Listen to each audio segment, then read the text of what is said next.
Bismillahirrahmanirrahim. Assalamualaikum warahmatullahi wabarakatuh. Alhamdulillahi rabbil alamin. Wassalatu wassalamu ala asyrafil anbiya'i wal mursalin Sayyidina Muhammad wa ala ali Sayyidina Muhammad. Allah subhanahu wa ta'ala berfirman dalam Quran surah An-Nisa ayat 58. A'udzu billahi minasy syaithanir rajim. Bismillahirrahmanirrahim. Inna Allah ya'murukum an tu'addul amanati ila ahliha wa idza hakamtum bainan nasi an tahkumu bil adl. Inna Allah ni'ma ya'idukum bih. Inna Allah kana sami'an basira. Shadaqallahul azim. Hadirin sobat indeks rahimakumullah.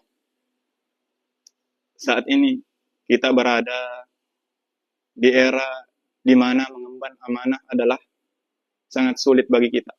Banyak sekali godaan-godaan dari dalam maupun dari luar yang kemudian mempengaruhi kita untuk kemudian mengemban amanah dengan sebaik-baiknya. Kita sering menyalahkan mereka, para pemimpin kita mungkin, yang kita salahkan bahwa mereka tidak amanah. Padahal kita sendiri mungkin seringkali tidak amanah dalam hal-hal yang kecil. Bukankah amanah yang besar berasal daripada amanah daripada hal-hal yang kecil? Hadirin wal hadirat rahimakumullah. Ada kemudian kisah yang sangat inspiratif yang perlu kita ketahui bersama. Suatu ketika seorang soleh bernama Nuh bin Maryam, ia memiliki gadis yang sangat cantik jelita dan akhlaknya pun sangat terpuji, sehingga banyak kemudian keluarga-keluarga raja yang berniat untuk melamarkan anaknya kepada anak Nuh bin Maryam.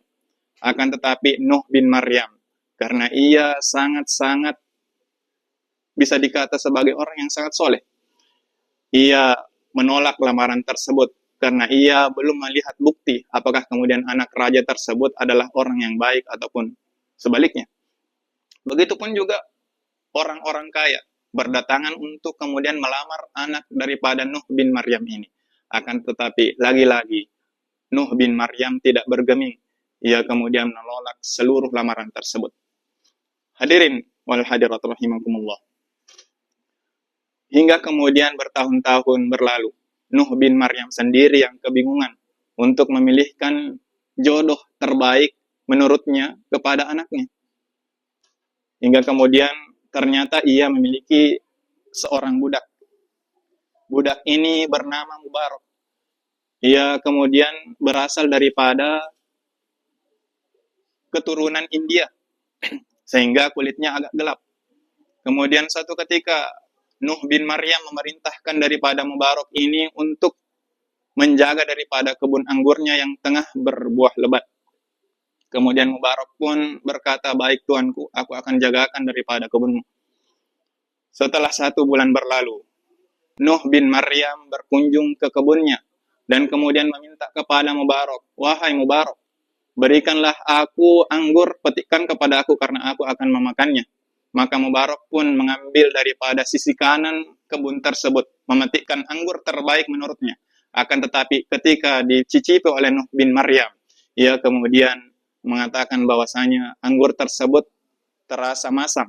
Kemudian ia memerintahkan kembali kepada Mubarak, "Wahai Mubarak, petikkan aku anggur yang manis." Kemudian Mubarak kembali memetikkan anggur, lagi-lagi rasanya masam. Dan hingga kemudian 3 kali hal tersebut terulangi. Lagi-lagi anggur yang dipetikkan oleh Mubarak adalah anggur yang masam.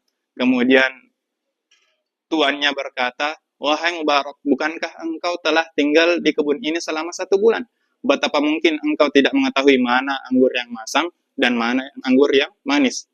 Kemudian Mubarak berkata kepada tuannya, "Maafkan aku wahai tuan, Sesungguhnya aku hanya menjaga kebunmu, tidak sekalipun aku mencicipi daripada anggurmu, karena sesungguhnya aku hanya menjaga daripada kebunmu ini. Mendengar daripada jawaban daripada budaknya tersebut, hati Nuh bin Maryam pun terbuka. Ia merasa bahwasanya Mubaraklah yang tepat untuk mendampingi anaknya, meskipun ia berasal daripada ras kulit hitam. Hingga kemudian ia menceritakan hal tersebut kepada istrinya. Istrinya pun terkagum-kagum dengan akhlak Mubarak.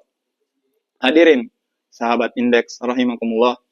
Kemudian juga ternyata putrinya seorang solehah.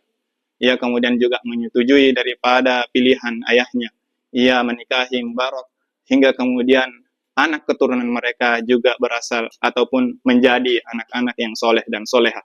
Salah satunya menjadi seorang ulama yang besar yang kita kenal bersama bernama Abdullah bin Mubarak.